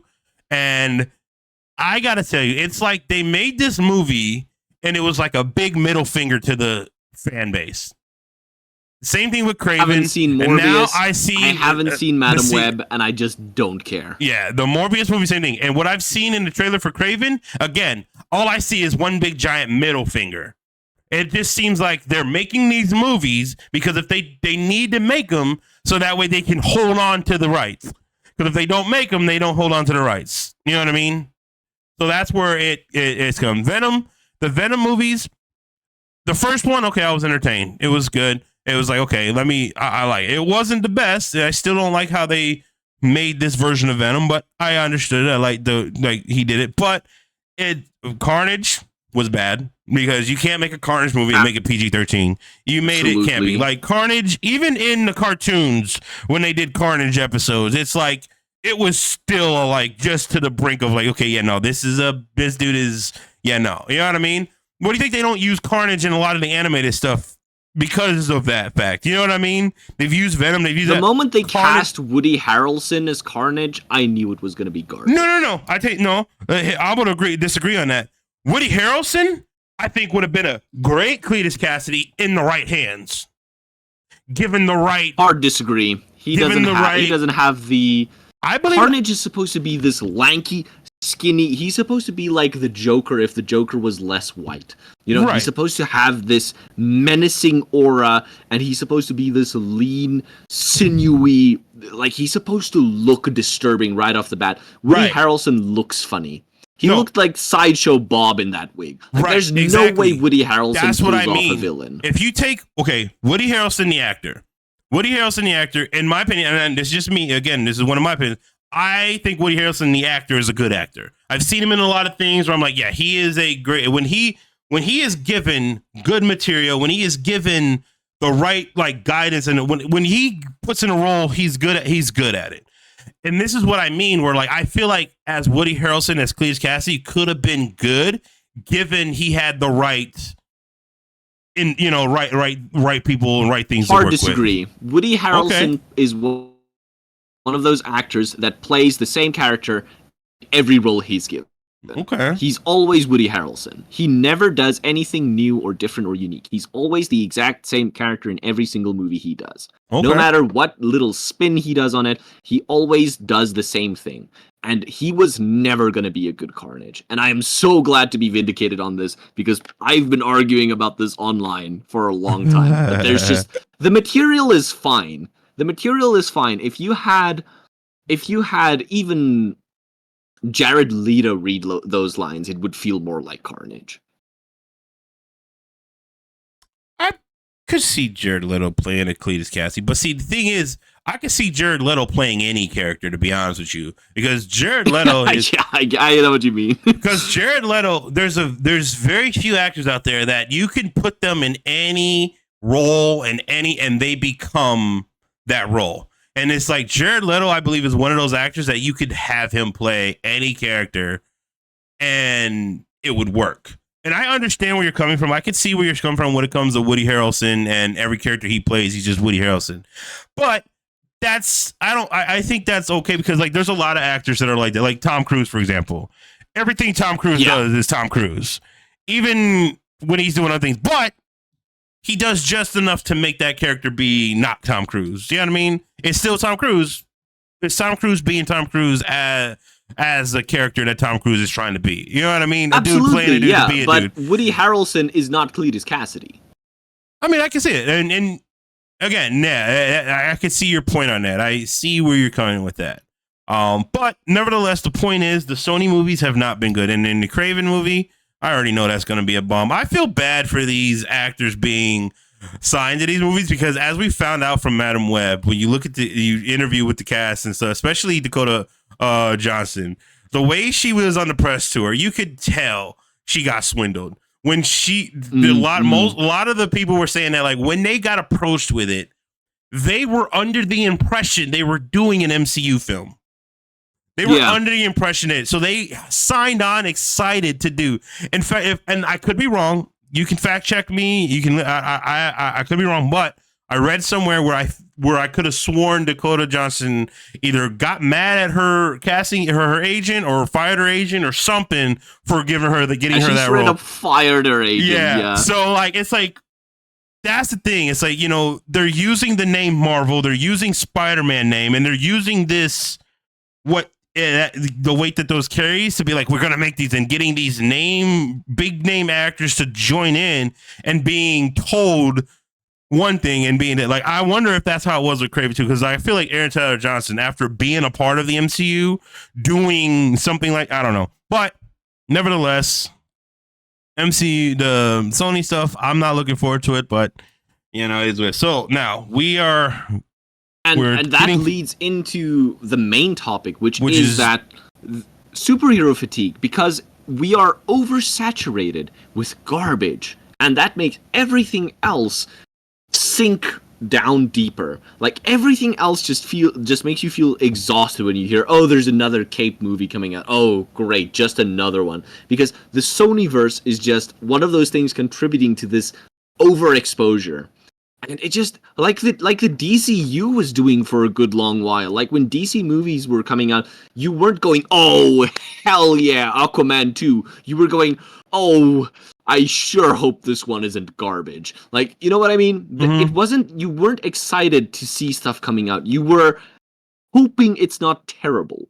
The bar has been set so low for superhero movies, and even Marvel has been contributing to this for a good long while. 100%. With it feels like the drive, the passion, the intentionality behind making stuff has been lost. It's just blatantly a cash grab. And here's what so much of this feels like. And that's what we're going to talk about going into this, because we're going to do DCEU first, and then we're going to do Marvel, because with James Gunn heading DCEU and then you got Kevin Feige heading Marvel, both have said and have gone on record and talking about, and I'm paraphrasing, about how they are wanting to go back to what it was, where, because like you said, like Disney and Warner Brother and both of them, they are highly guilty of, let's just spit it out.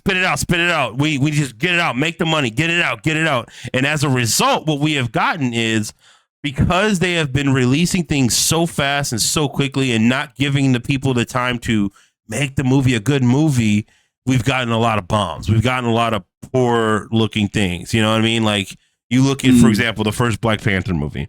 Great movie. Good.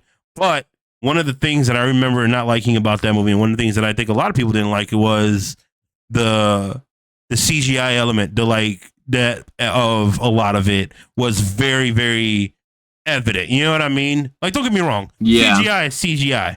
But when you do it right, even though your brain knows that it's fake and that it's CGI, it works out. You know what I mean? It works. It makes sense. It feels right. But when you don't, and you just shoehorn it in, you just make it whatever, it becomes very, very evident, and it takes you out of the movie a little bit sometimes. Because when you are watching something, you're like, oh, that was clearly a clearly, like, for example, we'll take Matrix Reloaded. I'm going to say drama, but Matrix Reloaded, the scene where he's fighting all the Smiths in the park, and it's like, it's really awesome. He's fighting live at boom. Keanu Reeves fighting all the dough, and then all of a sudden, they just, and it's just video game CGI computer generated image I'm looking at. Well, wait a minute. It's all bendy. It's all like, that was uncalled for. Like, I understood, but it was like, it was so jarring. I remember watching it in theaters as a kid. Remember being like, wait, what the heck?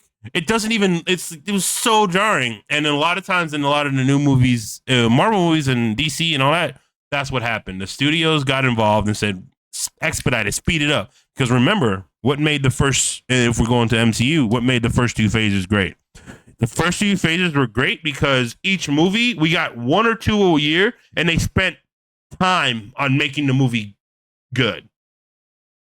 And once again, it comes down to intentionality, because if you are intentional about what it is you're making, then you can give clear direction on where the CGI should go. But if you don't have that, then it looks like garbage. And that's one of the things that the Suicide Squad by James Gunn looked so good, because he has such a clear vision that the VFX artists know what they need to do, they get it done, they get their notes, they retouch it, and it looks great. Whereas in Marvel, they're redoing designs constantly, they're redoing shots constantly, they're redoing composition constantly, which they think is just, oh, they can just do this. Except it takes so much effort for the VFX to render that it doesn't get done in time. And that's why Marvel has gotten into, like, they've basically taken the gaming industry approach. They're patching their movies after release. So a movie comes out like The Marvels, it gets shit on for bad CGI, and then you go and watch it a week, 2 weeks later, you're like, wait, this isn't that bad. And then you realize, oh, no, wait,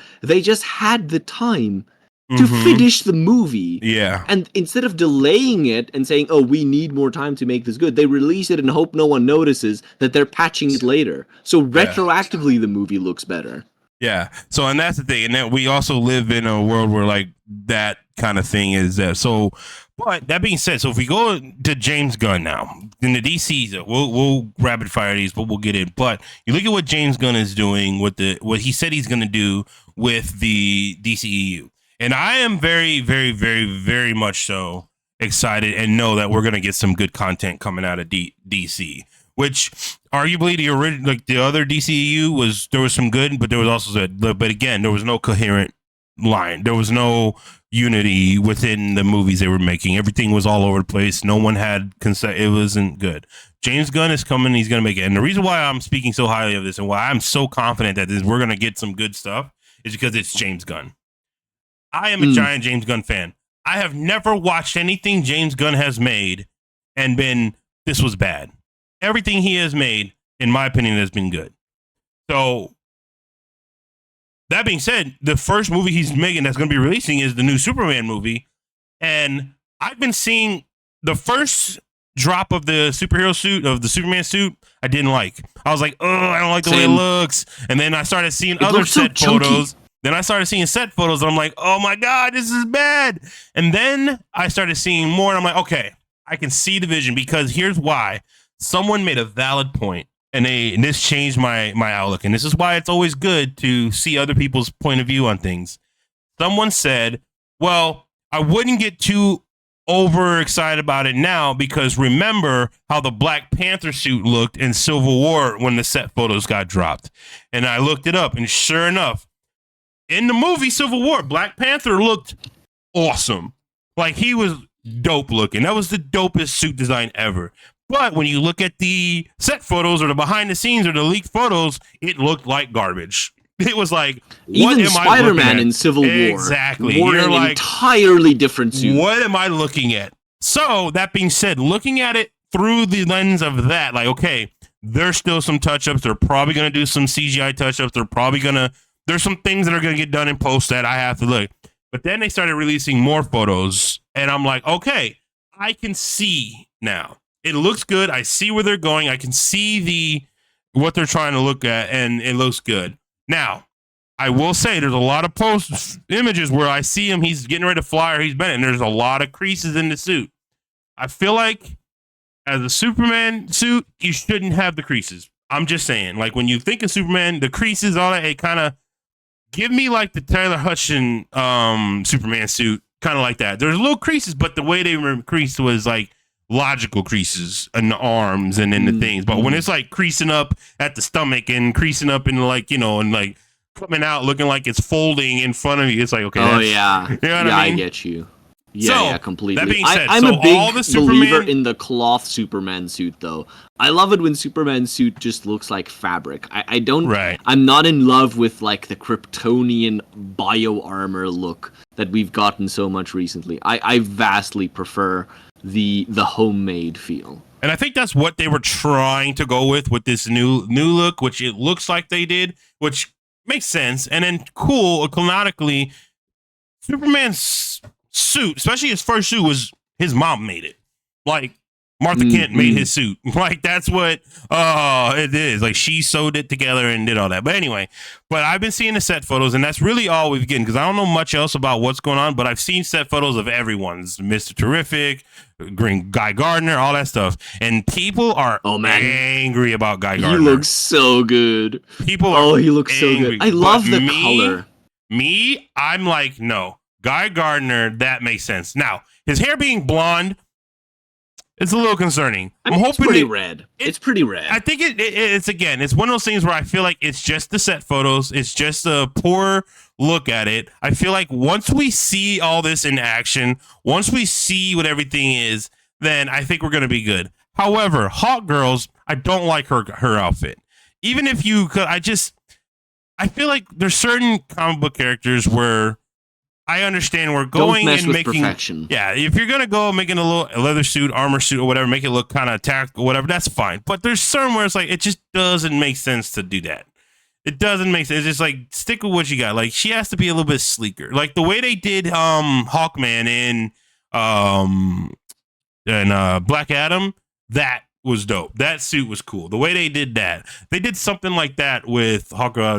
But again, I'm going to wait and see because every time you see set photos, you can, think about a lot of yeah, there's some things. However, all the white on Guy Gardner is a little bit weird to me. That's the only part that I'm a little confused and concerned about because I'm like, I've researched. It's supposed and to I've be looked. A Green Lantern construct. Yeah, I've looked and I've searched and every version of Guy Gardner that I have found, yes, there is white in his suit, like with the lining and stuff. But I have not seen a Guy Gardner white suit like that. You know what I mean? Like there's so much white. It's more Kyle Rayner, yeah. It's not even that. Kyle Rayner doesn't even have that much white. Like the fact that it's just so much white in there, and there's not a lot of. There's more white than there is green. Is a Green Lantern, and you have them in white. Like, but again, I'm gonna trust the process because I trust James Gunn. You know what I mean? Like I trust James Gunn. Here's my theory, right?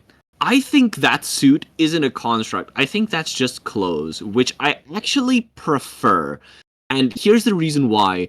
It's never made sense to me that the Green Lantern ring makes their suits. What do you mean it never made sense to you? Because the Green Lantern ring makes their suits out of green, black, and white. And that makes no sense because willpower constructs are green light. Right. So why does it make colored constructs? Because if you can make black and you can make white, then you can make all of the colors, right? That's just how light works. I believe that falls under the comic book logic. You know what I mean? Like that falls under that's one of those things where I've had that same thought. And I think that's the reason why they did what they did in the Green Lantern movie. Because in the Green Lantern movie, Ryan Reynolds' costume had no white in it. It was all green. It was like shades of dark green and like not even the black parts it was just a really, really super dark green. You know what I mean? Yeah. So I think that's one of those things where I don't feel like that's detail in it, but you know what I mean? It's like, okay, because there are certain aspects of it where, yeah, there have been where like the green goes over and he creates the light and it creates it, but there's also been other where like, yeah, no, they're just wearing a suit that they're wearing. You know what I mean? So I think it's one of those things where you just gotta kind of suspend belief on it and just kind of go with the flow. You know what I mean? I feel like that's one of those things that you can think about it, I and actually it makes really sense like the because idea that he's just wearing clothes and he has his ring and he makes constructs. I just think that works better. because there I like are it. multiple versions of Green Lanterns where like there's some where like the ring comes off, the suit comes off. There's some where the ring comes off and he's still wearing the suit. He just doesn't have the power. You know, it's just really just depending on which version you're looking at. You know what I mean, and where you're coming from. But in this situation, it seems like it's going to be more of he's just wearing a suit and he's got the. So we'll see. Again, I trust James Gunn. So let's see what time is it. Okay. All right. Let's rapid fire through these. These next ones, I'm gonna let you kind of talk about because this is more. You have more of the so like the. So I'll let you do my adventures, the Batman and the comics. Like Batman Cape Crusader, I will say this: I saw the trailer for it, and I'm pretty excited about it because it seems like we're getting like it's same people made the Batman the animated series, and we're getting the same style, same thing, and it's just a little bit darker. So I'm looking forward to that. I know Batman is definitely one of those kind of like when you talk about superhero fatigue, Batman is one of those characters where it's like, okay, we're done with Batman. Like, what more can you do with Batman? But they keep doing it, so. And, like, I think the thing is, Batman Cape Crusader is going in a really interesting direction where it's trying to be Batman the Animated Series again, which is, it goes against my taste in some sense of just redoing a thing that's already been done well enough.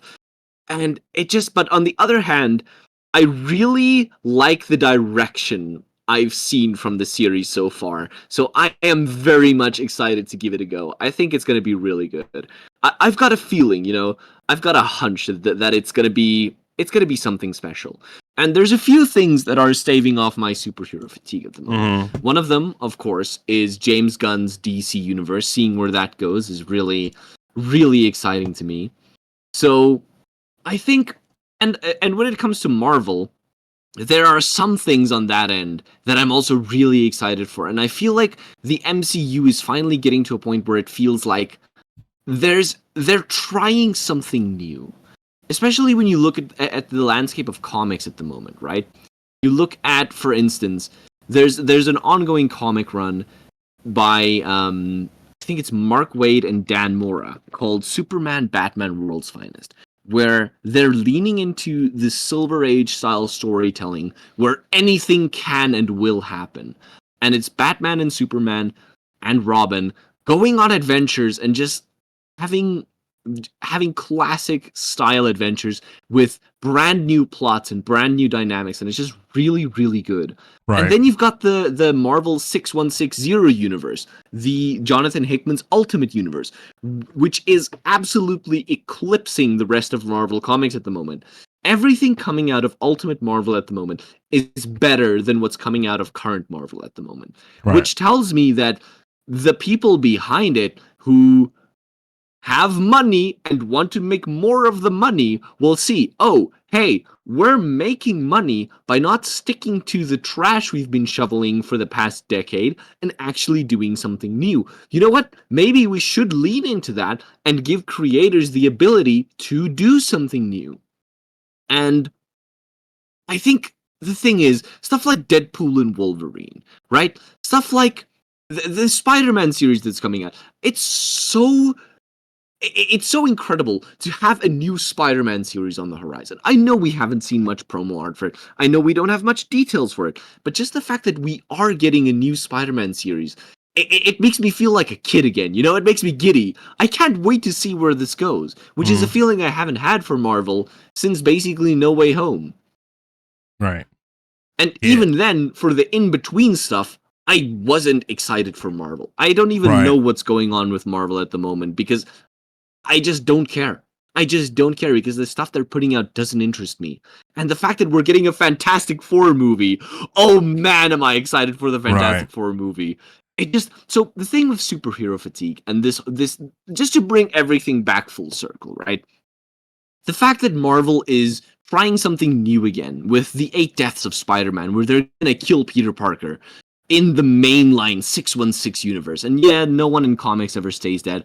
But just the fact that they are willing to try that is terrifying. Right. Because, like, the fact you have the death of Wolverine and everything that launched, and the way that upended the X-Men universe and brought on so much change to where we are today, with the X-Men actually being really compelling and really interesting, and all-time villains are now heroes, and all-time heroes are now villains. It's really exciting, because you don't know what's coming next. And the fact that they're willing to try that with a character as big as Spider-Man gives me hope that they're going to be willing to try that in different areas. Maybe they won't play it as safe with their next series. Maybe Daredevil Born Again will be the dark and gritty thing that they promise that they're trying to make. The fact that they were willing to say, this isn't working, let's scrap it, let's bring it back to the soul of Daredevil, that gives me hope. The fact that Kevin Feige is once again getting a bit more hands-on, getting his fingers dirty again, that makes me excited for the future. And superhero fatigue, even though I think it's not a myth, I think people really are sick of where the superhero genre is going. The fact that we have so many projects, like the My Adventures with Superman series, which is a Superman anime, the fact that we have so much creative life being breathed into this genre is what's staving off my personal superhero fatigue. Because even though there is a lot that is being done by the numbers, that is being done to death, there is still a lot that is new and keeps me engaged. Right. And you know what?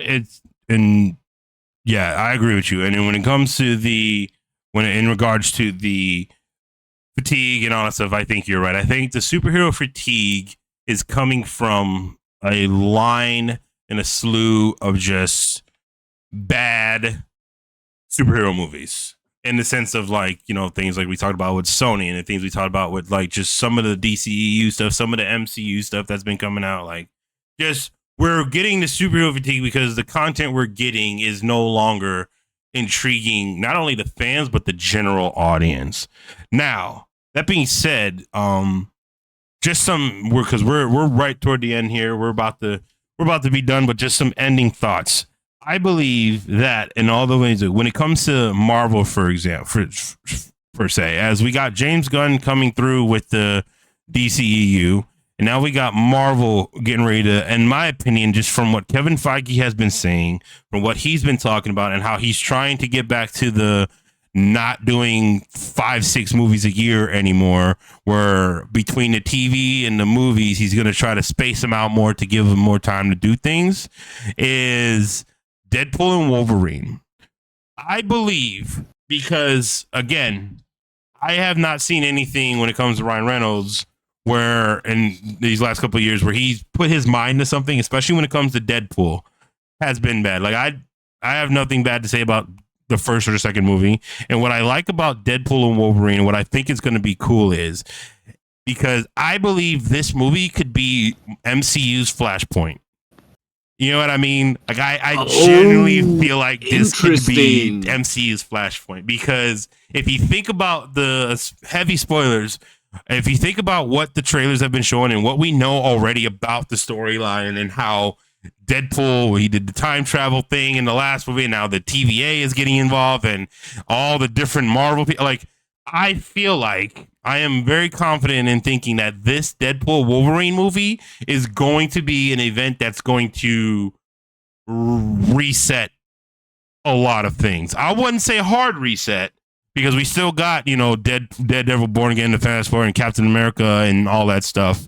But I'm thinking what's going to happen is it's going to be more of kind of like, I don't know if you watch the CW Arrowverse Crisis event thing, but in that, basically what they did was, it was the Flash and all that stuff, and I don't know if it's Crisis Infinite Earths or Crisis on Multiverse or whatever.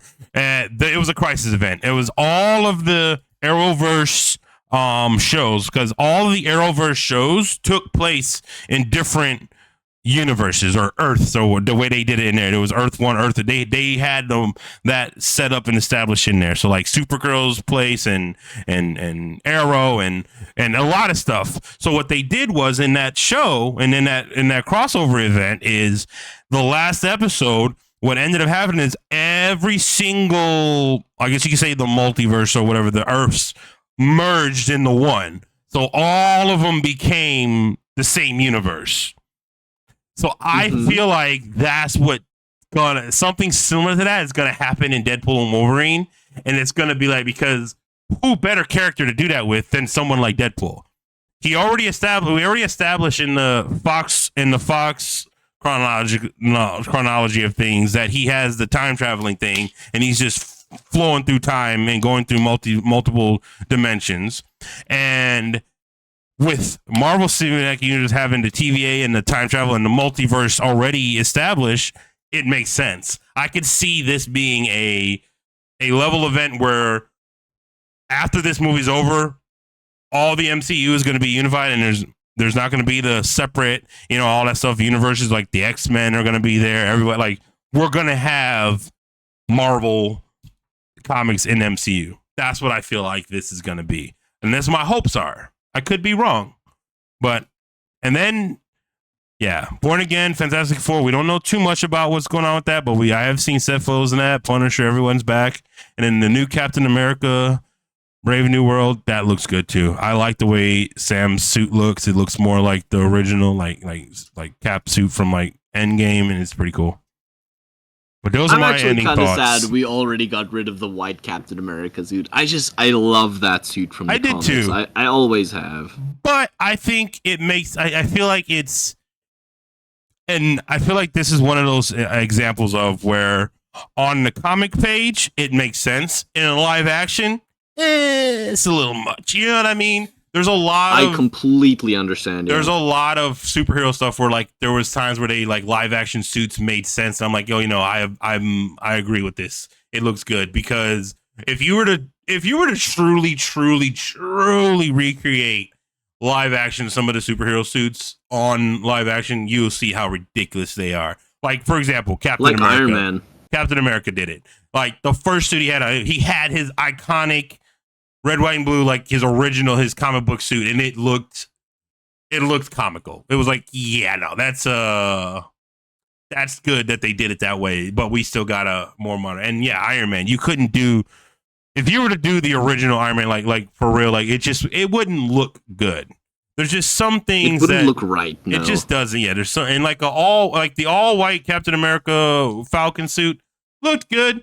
But I'm glad they darkened it. I'm glad they went more towards the actual red, white, and blue look. You know what I mean? Like in that way. But those are my ending thoughts. You got anything you want to add to the topic?